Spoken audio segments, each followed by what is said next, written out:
Location, quality, the best. Price, lowest. Stepstone presenting luxury 2 BHK Thinnai apartment, just 69 lakhs. Near Porur Kattupakam. Audi offer registration free. In the budget la namma Porurla chance illa. So இது அடிப்படையில் வந்து மதம் சம்மந்தப்பட்ட சைவம் வைணவம் சம்மந்தப்பட்டது மட்டும் கிடையாது. இது பெண்கள் சம்மந்தப்பட்ட பேச்சு. இது அடிப்படையில் ஹேட் ஸ்பீச்னு ஜட்ஜ் சொல்கிறார். யார் சுவமோட்டாவாக எடுத்த ஜஸ்டிஸ் ஆனந்த் வெங்கடேஷ் சொல்கிறார். வழக்கை பதிவு செய்யுங்கன்னா இவங்க பதிவே செய்யலை. 124 கம்ப்ளைண்ட்ஸ் பல்வேறு அமைப்புகள், இந்து அமைப்புகள்லாம் கொடுத்த கம்ப்ளைண்ட்டை எல்லாத்தையும் வந்து இவங்க ஊற்றி மூடின பிறகு ஒரு 4 நாளைக்கு முன்னால் வரும்போது தான் சிபிஐ விசாரணை உத்தரப்படி இருக்கும் வேல்முருகன் சொன்னார். இப்போ நேற்றைக்கு ஹிந்துவில் வந்திருக்க ரிப்போர்ட் படி பார்த்தீங்கன்னா அவர் வந்து மைக்கு கிடைக்குதுன்னா நீ எதை வேணால் பேசுவியா? இது வந்து சைவ வைணவத்தை பற்றி மட்டும் இல்லை, பெண்களுக்கு எதிராகவும் இதை பேசப்பட்ட பேச்சு. காவல்துறை வந்து மந்திரியை காப்பாற்றணும்னு எடுக்கக்கூடிய சட்டவிரோதமான ஒரு போக்கு. இன்றைக்கி வழக்குகள் தேக்கம் என்பது இந்தியாவின் மிகப்பெரிய பிரச்சனைகளில் ஒன்று. உச்சநீதிமன்றத்தோட தலைமை நீதிபதி ஒரு சொன்ன மாதிரி இன்றைக்கி இந்தியாவில் தேங்கி இருக்கக்கூடிய வழக்குகளை, இப்போ இருக்கக்கூடிய வழக்குகளை விசாரிக்கக்கூடிய வேகத்தை வைத்து பார்த்தால் எல்லா வழக்குகளையும் விசாரித்து முடிக்க 300 ஆண்டுகள் ஆகும். இல்லைங்க, கஜானா காலிங்க. ஏன் ஸ்டாலின் அரசாங்கத்தால், முதலமைச்சர் ஸ்டாலினால் இதில் கோரிக்கையை நிறைவேற்ற முடியல அப்படின்னா பணம் இல்லை, கஜானா காலி. இவங்க கண்டமேனிக்கு வாக்குறுதிகளை அள்ளி கொடுத்துட்டாங்க. இன்றைக்கி எதிர்கட்சியாக இருக்கும்போது இவங்க பேசுனது எல்லாத்தையும் ரீவைண்ட் பண்ணி அதை அப்படியே டெலிகாஸ்ட் இது பண்ணிங்கன்னா, மறு ஒலிபரப்பு பண்ணிங்கன்னா எல்லாம் ஆன்லைனில் இருக்குது, சோஷியல் மீடியாவில் இருக்குது. அந்த காலம் மாதிரி பேசிட்டு எவனும் தப்பிச்சிட முடியாது. நீங்கள் போட்டதெல்லாம் அப்படியே அந்த வீடியோவை எடுத்து போட்டிங்கனால இந்த கவர்மெண்ட்டோட லட்சணம் சந்தி சிரிக்கும். பழைய ஓய்வூதிய திட்டத்தை உன்னால் கொண்டு வர முடியாதுன்னு உனக்கு நல்லா தெரிஞ்சோம். நீங்கள் அதை ப்ராமிஸாக கொடுத்த அதிகாரத்துக்கு வந்த முதல் மாதத்துலேயே வெள்ளை அறிக்கையும் பட்ஜெட்டும் ப்ரெசென்ட் பண்ண பிடிஆர் பழனிவேல் ராஜன் 2 மாதத்தில், கவர்மெண்ட் வந்த 2 மாதத்தில் இந்த எடப்பாடியோட சுற்றுப்பயணத்தால் என்ன பலன் விளையும் என்பது போக போக தான் தெரியும். ஏன்னா இது ஃபஸ்ட்டு ஃபேஸு. 22ஆம் தேதி வரைக்கும் போகிறாரு மேற்கு மண்டலம், அப்புறம் விழுப்புரம் வரைக்கும் வராரு, அப்புறம் ஒரு பிரேக், அப்புறம் தமிழ்நாடு பூரா எல்லா தொகுதிக்கும் போகிறாரு போல. இன்னும் அவங்க கூட்டணியில் சிக்கல் இருக்குது. பிஜேபி ஏடிஎம்கே கூட்டணி சரியாக இன்னமும் வந்து ஷேப்புக்கு வரல. இப்போ தான் கொஞ்சம் கொஞ்சமாக வந்துகிட்டு இருக்குது. நேற்றைக்கு அவருடைய நடைப்பயணத்தில் பாஜகவும் பெரிய அளவில் கலந்துக்கிறாங்க. அந்த ஒத்திசைவு இருக்குது. ஆனால் அண்ணாமலையோட பேச்சுகள் அந்த கூட்டணிக்கு வேட்டு வைப்பதாக தான் இருக்குது. 2வது ஏடிஎம்கே பிஜேபி கூட்டணியில் இதை தவிர வேறு கட்சிகளே இல்லை. ஜனவரியில் தான் தேமுதிக கருத்தை சொல் பண்ணுறாங்க. பாமக சந்தி சிரிக்குது விவகாரம். அவங்க இனிமேல் எந்த கூட்டணிக்கு போனாலும்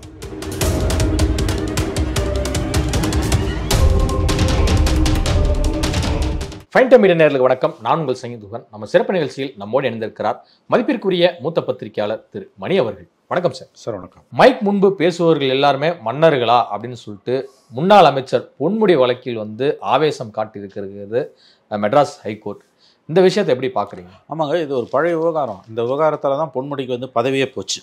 நீங்கள் கேள்விப்பட்டிருப்பீங்க. ஒரு பெரியார் அமைப்பு ஒன்று, அதில் நிறைய குழுக்கள் இருக்குது, உங்களுக்கு தெரியும். அதில் ஒரு பிரிவு நடத்தின விழாவில் தான் அவர் பேசும்போது ரொம்ப ஆபாசமாக சைவம் வைணவத்தை பற்றியும் விபூதி நாமம் பட்ட விபூதி இதை பற்றியும் நாமத்தை பற்றியும் பேசினார். வைணவம் சைவம் ப்ளஸ் வந்து பட்டையா நாமமானலாம் பேசினார். அது அடிப்படையில் பெண்களை இழிவுபடுத்துறதுன்ற பார்வையும் முன்வைக்கப்பட்டது. அதனால தான் வந்து ஜஸ்டிஸ் ஆனந்த் வெங்கடேஷ் வந்து சுவமோட்டாவாக அந்த விசாரணைக்கு எடுத்தார். ரொம்ப மிக கேவலமாக அவர் பேசின பேச்சு. அவர் மன்னிப்பெல்லாம் கேட்டார் பொன்முடி. ஆனால் ஸ்டாலின் வந்து அவரை ராஜினாமா அவரை மந்திரி சபையிலேருந்து நீக்கினார்னு நினைக்கிறேன். எதற்காக நீக்கினார்னு காரணத்தை சொல்லலை.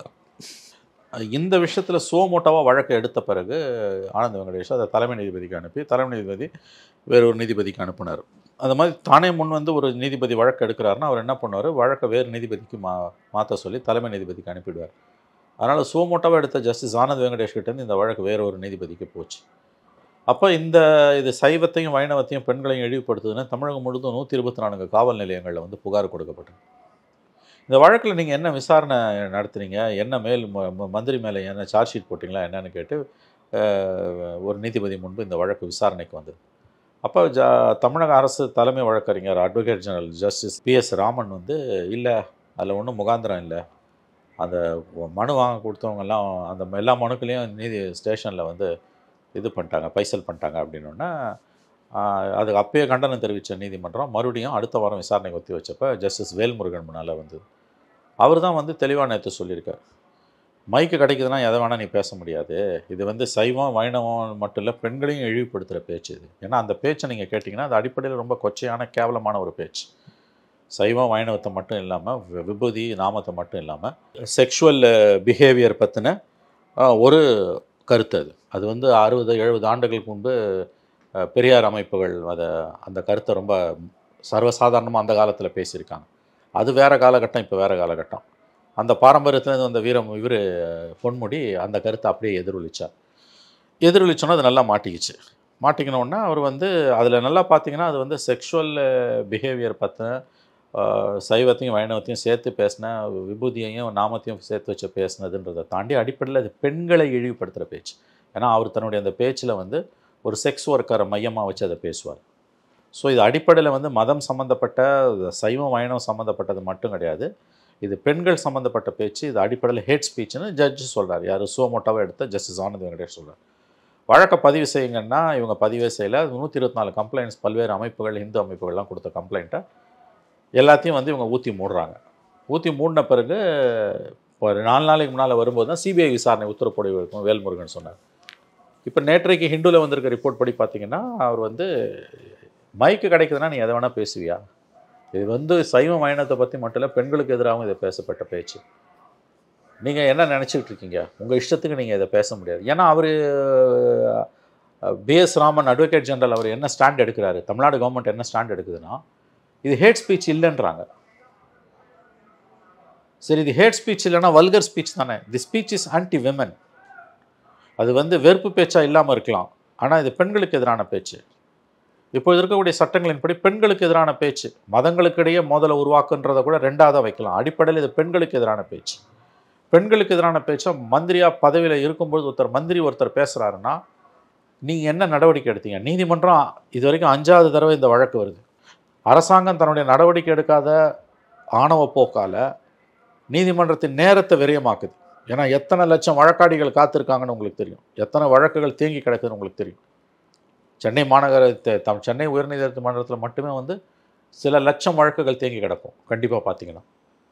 அப்போ இந்த மாதிரி ஒரு வழக்கு ஒவ்வொரு நாளும் ஒரு 10 நிமிஷம் 15 நிமிஷம் போதுன்னு வச்சுக்கோங்களேன். அந்த நேரம் எவ்வளோ பொன்னான நேரம் இல்லையா? நீங்கள் அதை கவனத்தில் எடுக்கணும். அந்த நேரம் வந்து எவ்வளவு பொன்னான நேரன்றதையும் பார்க்கணும். அரசாங்கத்தோட ஆணவ போக்கு, காவல்துறை வந்து மந்திரியை காப்பாற்றணும்னு எடுக்கக்கூடிய சட்டவிரோதமான ஒரு போக்கு, இன்றைக்கி வழக்குகள் தேக்கம் என்பது இந்தியாவின் மிகப்பெரிய பிரச்சனைகளில் ஒன்று. உச்சநீதிமன்றத்தோட தலைமை நீதிபதி ஒரு சொன்ன மாதிரி இன்றைக்கி இந்தியாவில் தேங்கி இருக்கக்கூடிய வழக்குகளை, இப்போ இருக்கக்கூடிய வழக்குகளை விசாரிக்கக்கூடிய வேகத்தை வைத்து பார்த்தால் எல்லா வழக்குகளையும் விசாரித்து முடிக்க 300 ஆண்டுகள் ஆகும்னாரு. உச்சநீதிமன்றத்திலும் உயர்நீதிமன்றங்களிலும் கீழமை நீதிமன்றங்களில் தான் அதிக வழக்குகள் தேங்கி கிடக்குது. அடுத்து உயர்நீதிமன்றம், உச்சநீதிமன்றத்தில் 3.5 லட்சம் வழக்குகள் இருக்குது. இப்போ வழக்கு கீழே இருக்கக்கூடிய munsif court, magistrate court, sessions court, high court, supreme court வரைக்கும் இந்தியா முழுவதும் கிட்டத்தட்ட 5 கோடி வழக்குகள் என்னமோ தேங்கி கிடக்குன்றாங்க. இப்போ விசாரிக்கிற வேகத்தில் நம்ம போனோம்னா இட் வில் டேக் 300 இயர்ஸ், 300 ஆண்டுகள் ஆகும் இந்த வழக்குகளை விசாரித்து முடிக்கன்னு உச்சநீதிமன்றத்தோட தலைமை நீதிபதியை சில ஆண்டுகளுக்கு முன்பு இருந்த ஒருவர், அந்த நீதிபதியோட பேர் எனக்கு மறந்தெடுத்து, அவர் சொன்னார், நல்லா கவனிக்கணும் குஹான், இந்த மாதிரி அரசாங்கத்தோட மெத்தன போக்கு, ஆணவ போக்கால் பாதிக்கப்படக்கூடிய இதில் பல பரிமாணங்கள் இந்த பிரச்சனைக்கு உண்டு. அதில் ஒரு பரிமாணம் என்னன்னு கேட்டிங்கன்னா வழக்காடிகளோட நிலைமை. சிவில் கேஸ்லாம் உங்களுக்கு தெரியும், ஒரு தலைமுறை ஓடி போயிடும். அப்பா காலத்தில் கேஸ் போட்டால் பேரங்காலத்தில் தான் தீர்வு வரும். சாதாரணமாக 20 வருஷம் 25 வருஷம் இருக்கிற கேஸ்லாம் இருக்கும், நீங்கள் பார்த்துருப்பீங்க. லேண்டு கேஸ்லாம், சிவில் டிஸ்பியூட்லாம். அதில் கீழமை நீதிமன்றத்தில் ஒரு 15 வருஷம், ஹைகோர்ட்டில் ஒரு 10 வருஷம், அப்புறம் சுப்ரீம் கோர்ட்டில் போய் அங்கே ஒரு 5 வருஷம், ஒரு 1.5 தலைமுறை ஓடிடும். சாதாரணமாக ஒரு தலைமுறை ஓடும். 25 ஆண்டுகள் என்பது ஒரு தலைமுறை, சாதாரணமாக அது ஓடிடும். இப்போ இந்த வழக்கு எனக்கு தெரிஞ்ச 2 மாதமாக இது 5வது தடவை என்னமோ வருது. இது எனக்கு நன்றாக நினைவு இருக்குதா, 5th டைம் நினைக்கிறேன். அப்போ ஒரு பொறுப்பற்ற பேச்சு பேசின மந்திரியா நீங்கள் என்ன அவருக்கு என்ன தண்டனை கொடுத்தீங்க? அவரை வந்து மந்திரி பதவியிலேருந்து நீக்கிட்டீங்க, கட்சி பதவியிலேருந்து நீக்கிட்டீங்க. இதெல்லாம் ஒரு தண்டனையா? திமுக துணை பொதுச் செயலாளர் பதவியிலேருந்து நீக்கிட்டாங்களாம். அதுனா உங்களுக்கு ஐநா சபை தலைவர் பதவியாது, திமுக துணை பொதுச் செயலாளர் பதவின்றது. அதை ஒரு சாதனையாக பேசுகிறாங்க திமுகவோட தொங்கு சதைகள். திமுக துணை பொதுச் செயலாளர் பதவி என்பது கட்சி பதவி, கட்சிக்காரனுக்கு அது பெருசாக இருக்கலாம், மக்களுக்கு நாட்டுக்கு அதுக்கு என்ன ரிலவன்ஸு? அதையே ஒரு தண்டனையாக பேசுகிறான். அவர் கட்சி பதவியிலேருந்து ஒரு நீக்கிட்டாங்களாம்.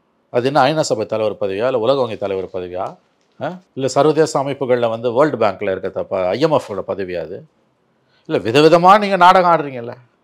நான் என்ன சொல்கிறேன், எதிர்கட்சிகளோ உங்களை பிடிக்காத ஊடகங்களோ எழுதுனாங்கன்னா ஓகே, நீதிமன்றங்கள் காரி உமிழுது, அப்படியே நடவடிக்கை எடுக்க மாட்டேன். எது காப்பாத்துறீங்க? இல்லை, கருத்து சுதந்திரம் என்ற பெயரில் வானமே எல்லை என்ற எண்ணத்தில் அரசியல்வாதிகளின் பேச்சுகள் அனைத்தையும் நீதிமன்றம் வந்து அமைதியாக வேடிக்கை பார்க்க முடியாது அப்படின்னு குறிப்பிட்டிருக்காங்க. நேச்சுரலிங்க, அந்த பேச்சை நீங்கள் கேட்டிங்கன்னா உங்களுக்கு ரத்தம் கொதிக்கும்.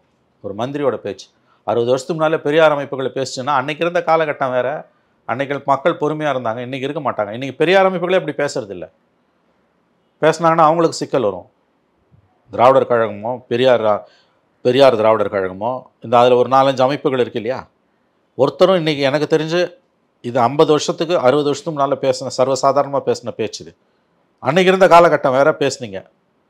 அன்றைக்கி இவ்வளோ தூரம் சமூக வலைதளங்கள் கிடையாது. இன்றைக்கி அந்த நிமிஷமும் வீடியோ பிடிக்கிறான். அன்றைக்கி அதை நீங்கள் ஒரு பேப்பரில் எழுதி எடுத்துன்னு போய் கொடுக்கணும். இந்த வீராதி வீரர்கள் சூராதி சூரர்கள் என்ன பண்ணுவாங்கன்னு கேட்டிங்கன்னா, இந்த மாதிரி பேசின பெரியார் அமைப்புகள் வந்து நீதிமன்றத்தில் நான் பேசவே இல்லைன்றோம். அன்றைக்கி அதெல்லாம் நடந்திருக்கு. இன்றைக்கி கிடையாது. ரியல் டைம் அவங்களே இன்றைக்கி பேசுறதில்ல. நல்லா கவனிங்க. அவங்க இந்த மேடை யாருடைய மேடைன்னா ஒரு பெரியார் அமைப்பு, அதில் இருக்கக்கூடிய பெரியார் ஒரு அமைப்போட மேடை. ஆனால் இந்த பேச்சை பேசினவர் மந்திரி பொன்முடி, அவங்க பேசல. இப்போ நாங்கள் வந்து இதில் நடவடிக்கை எடுக்க மாட்டோன்னு 4 மாதமாக அரசாங்கம் அடம் பிடிக்க வேண்டிய அவசியம் என்ன? தமிழக காவல்துறை ஏன் அடம் பிடிக்கணும்? எதுக்காக நீ மந்திரியை காப்பாற்றுற, முன்னாள் மந்திரியை காப்பாற்றுற? ஹேட் ஸ்பீச்னு கோர்ட்டு சொல்லுது. ஆக இதெல்லாம் வந்து கட்சிக்கும் அவங்களுடைய நிச்சயமாக அரசுக்கும் பெரிய அவப்பெயரை தான் கொண்டு வரும். அதில் எந்த சந்தேகமும் வேணாம். உங்களுக்கு பகுதி நேர ஆசிரியர்கள் வந்து தொடர்ந்து பல ஆண்டு காலம் போராடி வர்றாங்க. குறிப்பாக எங்களுடைய வேலையை வந்து நிரந்தர வேலையாக நீங்கள் அங்கீகரிக்கணும், அரசு வேலையா அப்படின்னு சொல்லி தான் தொடர்ந்து போராடி வர்றாங்க. இந்த தற்காலிக பணியிடம் அப்படிங்கிறது எங்களுக்கு தேவையில்லை அப்படிங்கிற வலியுறுத்தி தொடர்ந்து போராடி வர்றாங்க. இது நம்ம தொடர்ந்தும் பார்க்குறோம். இப்போ முதல்வர் அவர்களும் வந்து எதிர்க்கட்சி தலைவராக இருக்கும்போது பல்வேறு வாக்குறுதிகள் அவங்களுக்கு வந்து கொடுத்துருக்காங்க. பணி நிரந்தரம் செய்யப்படும் அப்படின்லாம் கொடுத்துருக்காங்க. ஏன் இன்னும் நிறைவேற்றலை அப்படின்னு சொல்லிட்டு நேற்று சிறை நிரப்பும் போராட்டமே நடத்தும் அளவுக்கு உள்ளே போயிட்டாங்க. ஸோ என்னதான் முடிவெடுக்க போகுது அரசு? இல்லைங்க, கஜானா காலிங்க. இப்போ ஏன் ஸ்டாலின் அரசாங்கத்தால் முதலமைச்சர் ஸ்டாலினால் இதில் கோரிக்கையை நிறைவேற்ற முடியல அப்படின்னா பணம் இல்லை, கஜானா காலி. இவங்க கண்டமேனிக்கு வாக்குறுதிகளை அள்ளி கொடுத்துட்டாங்க. இன்றைக்கி எதிர்கட்சியாக இருக்கும்போது இவங்க பேசுனது எல்லாத்தையும் ரீவைண்ட் பண்ணி அதை அப்படியே டெலிகாஸ்ட் இது பண்ணிங்கன்னா, மறு ஒலிபரப்பு பண்ணிங்கன்னா எல்லாம் ஆன்லைனில் இருக்குது, சோஷியல் மீடியாவில் இருக்குது. அந்த காலம் மாதிரி பேசிட்டு எவனும் தப்பிச்சிட முடியாது. நீங்கள் போட்டதெல்லாம் அப்படியே அந்த வீடியோவை எடுத்து போட்டிங்கனால இந்த கவர்மெண்ட்டோட லட்சணம் சந்தி சிரிக்கும். என்னெல்லாம் அன்றைக்கி வாக்குறுதிகளை ஸ்டாலின் கொடுத்தாரோ அந்த வாக்குறுதிகளுக்காக தான் இவங்க போராடுறாங்க. இதே மாதிரி எடப்பாடி பீரியடில் இந்த பகுதி நேர ஆசிரியர்கள் இப்போ சிறை நிரப்பும் போராட்டம் செஞ்சு சாலை மறியல் பண்ணுறதுக்கு வீட்டை விட்டு ஊரை விட்டு வெளியில் வரும்போது அவங்களை கைது பண்ணி போலீஸ் உள்ளே வச்சப்போ அன்றைய எதிர்க்கட்சி தலைவர் ஸ்டாலின் வந்து எவ்வளோ தூரம் வீராவேசமாக பேசினாருன்றது இன்றைக்கி வீடியோ வருது. அப்போ அதே தான் ஸ்டாலின் அரசு செய்யுது. அப்போ ஆட்சிகள் மாறினாலும் காட்சிகள் மாறல. பிரச்சனையோட மூளை வேறு இவங்களோட மேனிஃபெஸ்டோ. நம்ம அடிக்கடி பேசியிருக்கோம். வானத்தையே வில்லா வளைக்கிற மாதிரியான மேனிஃபெஸ்டோவை கொடுத்தாங்க. தெரிஞ்சே ஊரை ஏமாத்தின மேனிஃபெஸ்டோ அது. மக்களை ஏமாத்துறதுல கின்னஸ் ரெக்கார்டு படைத்து கொண்டு இருக்கிறது திமுக அரசு. இத்தனைக்கும் உலகமாக அறிவாளிகள்லாம் சேர்ந்து தயாரித்த எலெக்ஷன் மேனிஃபெஸ்டோ அது, தேர்தல் வாக்குறுதி. தெரியும்ல உங்களுக்கு வந்து டிஆர் பாலு, பிடிஆர், ஜெயரஞ்சன், கனிமொழி, அவனியின் ஆகச்சிறந்த அறிவுஜீவிகள் தயாரித்த ஒரு மேனிஃபெஸ்டோ. தெரிஞ்சே ஏமாத்துறாங்க. பழைய ஓய்வூதிய திட்டத்தை உன்னால் கொண்டு வர முடியாதுன்னு உனக்கு நல்லா தெரிஞ்சும் நீ அதை ப்ராமிஸாக கொடுத்த. அதிகாரத்துக்கு வந்த முதல் மாதத்துலேயே வெள்ளை அறிக்கையும் பட்ஜெட்டும் ப்ரெசென்ட் பண்ண பிடிஆர் பழனிவேல் ராஜன் 2 மாதத்தில் கவர்மெண்ட் வந்த 2 மாதத்தில் மே மாதம் 21 கவர்மெண்ட் வருது. ஆகஸ்ட்டுன்னு நினைக்கிறேன். அசம்பிளியில் ஆகஸ்ட்டோ செப்டம்பரில் அசம்பிளியில் பேசும்போது பழைய ஓய்வு திட்டம் சாத்தியம் இல்லைன்னாரு. அந்த குழுவில் அவர் ஒரு உறுப்பினர். இந்த மோசடிக்கு என்னங்க பேர்? இதை கேட்க நாதி இல்லை தமிழ்நாட்டில். இன்றைக்கி இந்த பகுதி நேர ஆசிரியர்களோட பிரச்சனை வந்து ஒரு லாங் இஷ்யூ குகன். இன்றைக்கி தமிழ்நாடு கஜானா காலி. 26 யார் ஆட்சிக்கு வந்தாலும் மிக கடுமையான முடிவுகளை எடுக்க வேண்டியிருக்கும். இப்போ ஒன்றும் இல்லை, நீங்கள் மின் கட்டண உயர்வு, வீடுகளுக்கான மின் கட்டண உயர்வை இவங்க அரசு ஏற்றுக்குதுன்றாங்க. தொழிற்சாலைகளுக்கு அப்படியே மாற்றிருக்காங்க. அதில் ஏகப்பட்ட சிறு குறு தொழிலில் பெரிய பிரச்சனை ஓடிக்கிட்டு இருக்குது. உங்களுக்கு தெரியும், 2000 ரூபாய் ஒரு கடை கட்டணம் இன்றைக்கி 7000 ரூபாய் கட்டிகிட்டு இருக்கான். இன்றைக்கி வீடுகளுக்கானதை ஏற்றுக்கிற நீ ஏன் ஏற்றுக்கிற? போன வருஷம் ஏற்றுக்கல, இந்த வருஷம் ஏன் ஏற்றுக்கிற? அடுத்த வருஷமே ஏற்றுக்க மாட்டேன். ஏன்னா அது எலெக்ஷன் இயர்ன்றதுனால நீ ஏற்றுக்கிற. அடுத்த வருஷம் அது இன்றைக்கி 3%, நான் அடுத்த வருஷம் 6% ஆக போகுது. அப்போ ஓட்டுக்காக என்ன வேணா செய்யலான்ற நிலைமை வந்துடுச்சுல உங்களுக்கு. இப்போ மகளிர் உரிமை தொகை எல்லாருக்கும் கொடுன்றான். எல்லாருக்கும் நீ எப்படி கொடுப்ப? உங்கள்கிட்ட ஏது பணம்? இது அப்படியே சிவசேனா பிஜேபி பாம்பேல பண்ணது, மகாராஷ்டிராவில் பண்ணது. போன அக்டோபர் தேர்தல் அப்போ அவங்களே ஸ்டாப் பண்ணிட்டு 2500 ரூபாய் 3000 ரூபாய் ஒத்து நிறுத்திட்டான். இப்போ அதே தான் இங்கே நடக்க போகுது. எவ்வளோ வேணால் வாக்குறுதி கொடு, ஓட்டை வாங்கி ஜெயிச்சோன்னா எல்லாத்தையும் நிறுத்து, மக்கள் முகத்தில் கறி அள்ளி பூசு. இன்னுமா அந்த ஜனங்க இவங்களை நம்புகிறாங்க? நான் கேட்குறேன். முதல்ல இந்த உரிமை தொகை அந்த திட்டமே ரொம்ப தவறான ஒரு திட்டங்க. எத்தகைய ஒரு ஆக்கப்பூர்வமான பின்விளைவுகளையும் கொடுக்காத திட்டம். நீ இலவச பேர் நீ கொடுக்குறியா, அது நல்லது. ஏன்னா பெண்களை எம்பவர் பண்ணுது. இது கொடுக்குறியா, காலை சுற்றுண்டி கொடுக்குறியா, நல்லது. இடைநிற்றலை நிறுத்துது. மதிய உணவு திட்டமா இடைநிற்றலை நிறுத்துது. நான் முதல்வன் ஸ்கீமா மாணவர்களை உருவாக்குது. அந்த மாதிரி நீங்கள் இந்த விஷயங்களை நீங்கள் அது காப்பீட்டு திட்டங்கள், மருத்துவ காப்பீடு, இதெல்லாம் சமூகத்துக்கு திரும்ப நன்மையாக தான் சேரப்போகுது. இவையெல்லாம் சரி. இந்த 1000 ரூபாய் எந்த ஸ்கீமில் வரும்?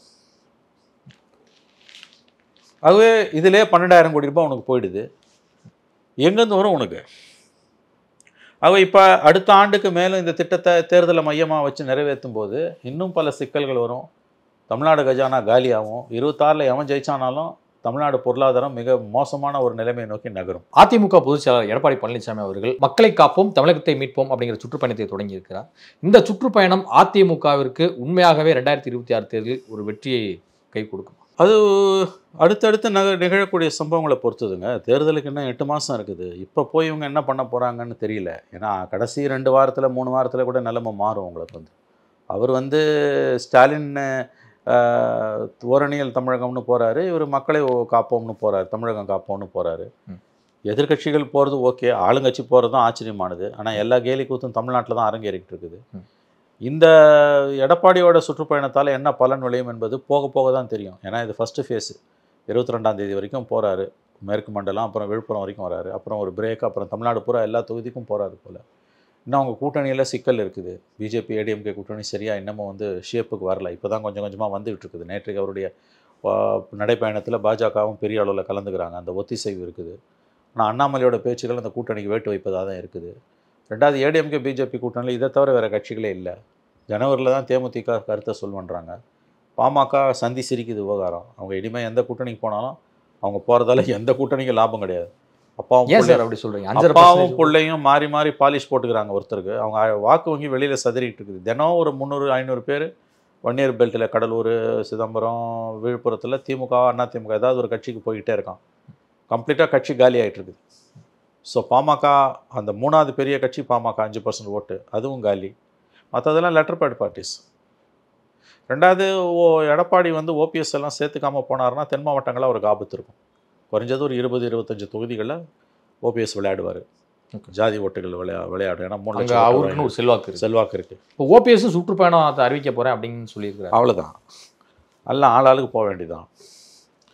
அப்போ அதிமுக ஓட்டு சுக்கலாக உடையுது. விஜய் வருகையால் அதிமுக பாஜக ஓட்டு தான் பெரிய அளவில் உடையுது. அப்போ 4 முனை போட்டியாக போகுதுன்னா திமுகவுக்கு தான் அட்வான்டேஜ். எந்த சந்தேகம் வேணும். ஃப்ராக்மெண்ட் ஆக ஆக 3 முனை 4 முனை, இப்போ நடக்க போகிறது 4 முனை போட்டி. திமுக, அதிமுக, விஜய், சீமான் 4 முனை போட்டி. கண்டிப்பாக திமுக தான் அட்வான்டேஜ். அதில் எந்த சந்தேகம் வேணாம். அதில் மேலும் மேலும் வாக்குகள் உடைய அட்வான்டேஜ் டு டிஎம்கே தான். அதில் யாதொரு சந்தேகமும் உங்களுக்கு வேண்டாம். ஒன்றுபட்ட அதிமுகவை எடப்பாடி என்ஷூர் பண்ணார்னா அவருக்கு நல்லது. ஆனால் அவர் ஓபிஎஸ்ஸை சேர்த்துக்க மாட்டேன்னு அடம் பிடிக்கிறாரு. இப்போ ஓபிஎஸ் டிடிவியெல்லாம் கொஞ்சமாவது தனியாக நின்னாங்கன்னா, இப்போ ஓபிஎஸ்ஸை சேர்த்துக்க மாட்டேன், ஏன்னா அவர் டிடிவியை கூட சேர்த்துக்கும், ஓபிஎஸ்ஸை சேர்த்துக்க மாட்டேன்றாரு முடிவுக்கு வந்துட்டார் போல். ஓபிஎஸ்ஸை தனியில் விட்டிங்கன்னா அவர் கண்டிப்பாக சதன் பெல்ட்டில் ஒரு 25 தொகுதியிலேயே எனக்கு தெரிஞ்சு கண்டிப்பாக ஓட்டை உடைப்பார். அவர் உடைக்கிற திமுக தான் சாதகமாக முடியும். கண்டிப்பாக திமுக தான் சாதகமாக முடியும். ஓபிஎஸ் உடைக்கிற ஒவ்வொரு ஓட்டும் திமுகவுக்கு சாதகமாக முடியும். அப்போ எடப்பாடியோட வெற்றி என்பது மிகப்பெரிய கேள்விக்குறியாகிறது. 4 முனை போட்டியில் எடப்பாடிக்கால நினச்சே பார்க்க முடியாது. 4 முனை போட்டினா எழுதி வச்சுக்கோங்க. 89ல் 13 ஆண்டுகால வனவாசத்துக்கு பிறகு திமுக ஜெயிச்சு கலைஞர் சிஎம் ஆன மாதிரி கண்டிப்பாக 2வது முறை ஸ்டாலின் வெற்றி பெற்று விடுவார். 4 முனை போட்டி என்பது 100% திமுகவுக்கு சாதகமான ஒரு அரசியல் தான். இதுவரை உங்கள் பல்வேறு கருத்துக்களை உங்களுக்கு நன்றி சார்.